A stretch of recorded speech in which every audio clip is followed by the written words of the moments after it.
جن سے ہمیں سیکھنے کو ملے گا اور ہم اخلاقی تعلیمات بھی حاصل کریں گے۔ یہ ہے شیخ سعدی رحمۃ اللہ علیہ کا وہ کام جو کہ ان کو ممتاز کرتا ہے، اور اس سے ہمیں یہ بھی معلوم ہوتا ہے کہ ہمیں ایسی کہانیاں پڑھنی چاہیے، ہمیں ایسے قصے اور حکایات سننے چاہیے اور پڑھنے چاہیے جو ہمارے لیے مشعل راہ ہوں، جو ہمیں سیدھا راستہ دکھانے میں تعاون کریں اور ہمارے لیے اس راستے کو تلاش کرنے میں معاونت کریں اور معاون کا کردار ادا کریں۔ تو چلتے ہیں آج ایک حکایت بھی پڑھتے ہیں۔ آج کی ہماری پہلی حکایت کا عنوان ہے کمزوروں پر ظلم۔ کمزوروں پر ظلم۔ تو آپ یہ حکایت، یہ کہانی اور قصہ غور سے سنیں، اور آخر میں آپ نے مجھے یہ بھی بتانا ہے کہ اس کہانی سے آپ نے کیا سبق حاصل کیا۔ تو چلیں سبق کا آغاز کرتے ہیں۔ ایک شخص بہت بے رحم تھا۔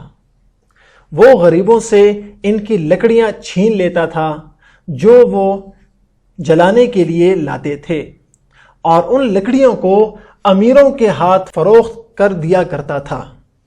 غریب اس کی اس زیادتی پر بہت واویلا کرتے تھے، لیکن وہ پرواہ نہ کرتا تھا۔ اسے یہ ظلم کرتے دیکھا تو ایک دن اس کے ایک دوست نے اس سے کہا کہ تجھے غریبوں اور کمزوروں کے ساتھ یہ ظلم نہیں کرنا چاہیے، لیکن اس شخص نے اپنے دوست کی نصیحت پر کان نہ دھرا۔ وہ بدستور ایسا ہی کرتا رہا۔ کرنا خدا کا کیا ہوا کہ ایک دن اس کے باورچی خانے میں آگ بھڑک اٹھی اور چشمے زدن میں اس کا سارا گھر جل کر راکھ کا ڈھیر بن گیا۔ وہ اپنے جلے ہوئے گھر کے سامنے بیٹھا آہو بکا کر رہا تھا کہ اتفاق سے وہی دوست ادھر سے گزرا جس نے اسے غریبوں کو نہ ستانے کی نصیحت کی تھی۔ اس نے اپنے دوست کو دیکھا تو کہنے لگا، معلوم نہیں میرا گھر کس طرح جل گیا۔ اس نے فوراً جواب دیا، یہ غریبوں کی آہوں کے دھوئیں سے جلا ہے۔ کیا میں نے تجھے منع نہیں کیا تھا کہ غریبوں کو ستا کر ان کی بد دعا نہ لے؟ تو دیکھا آپ نے کتنی عمدہ کہانی ہے، اور آپ مجھے بتائیں کہ اس کہانی سے آپ کو کیا سبق ملا؟ بالکل ٹھیک، ہمیں یہ سبق ملا کہ ہم کبھی بھی ظلم نہیں کریں گے۔ ہم کبھی ظلم نہیں کریں گے۔ ہم کسی کا حق نہیں چھینیں گے، اور ہم کسی کی بد دعا نہیں لیں گے۔ یہ 3 سبق ہمیں ملتے ہیں آج کی کہانی سے اور آج کی حکایت سے۔ اب چلتے ہیں، دیکھتے ہیں کچھ مشکل الفاظ اور ان کے معنی۔ سب سے پہلا لفظ ہے واویلا۔ کیا ہے؟ واویلا، یعنی واویلے کا مطلب ہے رونا پیٹنا، شور و غل کرنا اور اپنے حق کے لیے شور کرنا۔ ہمارا آج کا دوسرا لفظ ہے کان نہ دھرا۔ کان نہ دھرا، اس کا مطلب ہے کسی کی بات نہ سننا، یعنی کسی کی بات پر غور نہ کرنا۔ بدستور، اس کا مطلب ہے ویسے ہی کرنا جیسے کہ پہلے چلا آ رہا تھا، اس میں کوئی تبدیلی نہ کرنا۔ اگلا لفظ ہے چشمے زدن۔ چشمے زدن کا معنی ہے ایک دم، یکدم یا ایک دم، اچانک یا ایک دم سے ایسا ہو جانا، اسے کہتے ہیں چشمے زدن۔ اگلا لفظ ہے آہ۔ اگلا لفظ ہے آہ، یہاں پر لکھا ہے آہوں، یہ جمع ہے اور اس کی واحد آتی ہے آہ۔ اور آہ کسے کہتے ہیں؟ تکلیف میں جب گہری سانس لی جاتی ہے اسے کہتے ہیں آہ، یا کراہنے کی آواز۔ تو یہ ہے وہ مشکل الفاظ، بلکہ ایک لفظ اور بھی ہے ستا کر۔ ستا کا مطلب ہے تنگ کرنا، ستانا کا مطلب ہے تنگ کرنا۔ تو آپ نے دیکھا کہ جب ایک آدمی غریب لوگوں کی لکڑیاں لے کر امیروں کو بیچ دیا کرتا تھا تو اس کا ایک دوست اس کو بار بار یہی کہتا کہ آپ غریبوں پر ظلم نہ کریں اور ان کا حق مت چھینیں، لیکن وہ آدمی اس کی باتوں پر دھیان نہ دیتا اور ویسا ہی ظلم کرتا جیسا کہ پہلے کرتا آ رہا تھا۔ خدا کا کرنا ایسا ہوا کہ ایک دن اسی انسان جو کہ غریبوں کی لکڑیاں چھین لیا کرتا تھا، اس کے گھر میں آگ لگ گئی اور اس کا سارا گھر جل کر راکھ کا ڈھیر بن گیا، یعنی بالکل ختم ہو گیا۔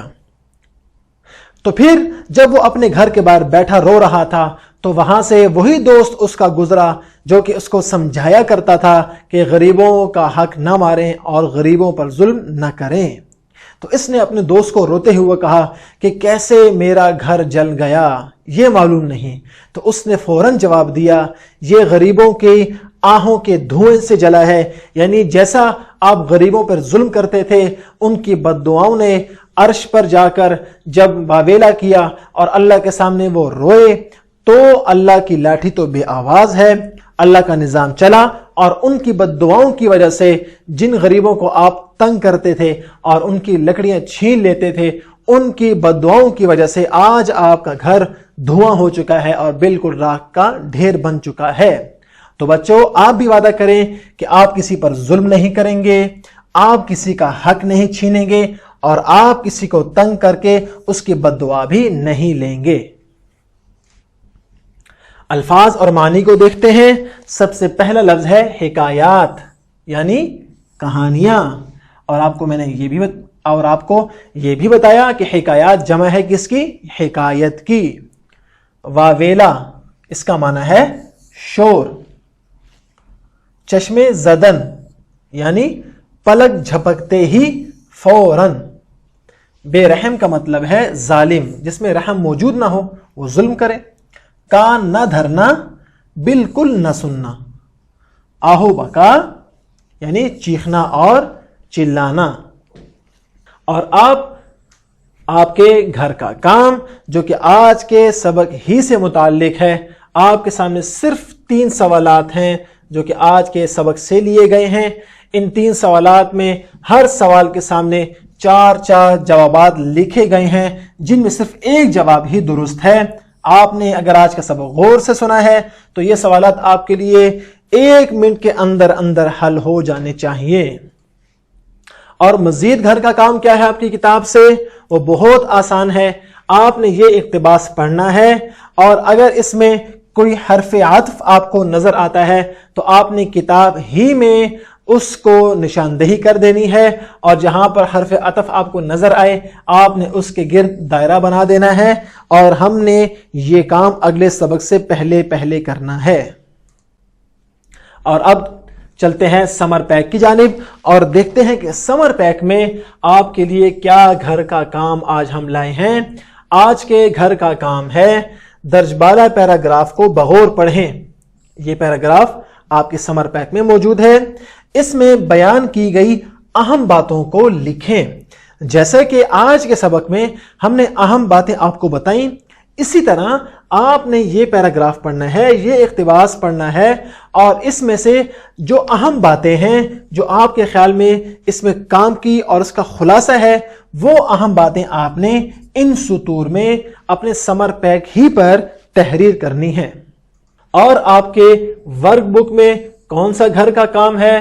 درذیل پیراگراف کو بلند آواز میں اپنی والدہ یا والد کو سناتے ہوئے پڑھیں اور مختصر سوالات کے جوابات تحریر کریں۔ یعنی آپ نے بچوں 2 کام کرنے ہیں۔ پہلا، آپ نے بلند آواز سے پڑھنا بھی ہے اور اپنے گھر والوں کو، والدہ کو، والد کو یا کسی بڑے کو سنانا ہے تاکہ آپ کے الفاظ کی ادائیگی اور تلفظ درست ہو جائے۔ 2 کام۔ اور تیسرا کام اسی سبق میں وہ ہے مختصر سوالات کے جوابات تحریر کرنے ہیں جو کہ آپ کی ورک بک میں موجود ہیں۔ اور یہ بہت مزے کا کام ہے، آپ کو ایک کہانی بھی آپ کو آ جائے گی اور آپ اس سے اچھا سا سبق بھی سیکھ لیں گے۔ یہ تھا ہمارا آج کا سبق۔ امید ہے آپ نے حکایت سنی ہوگی اور آپ نے اس حکایت اور کہانی سے سبق بھی حاصل کیا ہوگا۔